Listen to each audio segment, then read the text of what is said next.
Once you're in a university environment, you are in fact preparing to engage with the world, not after graduation, but during that education process.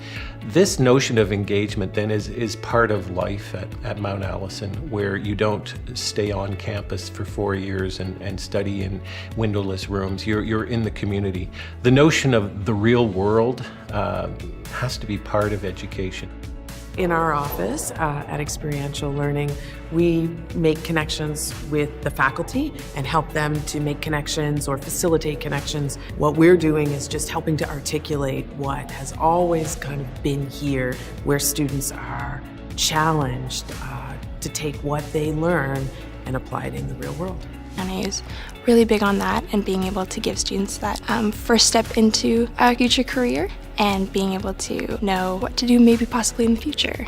Individuals want to have different experiences, and so we work with the student and with the faculty and the external organization to customize that experience to the individual. So I think that's one of the things that makes coming to Mount Allison and having an experiential learning opportunity so unique.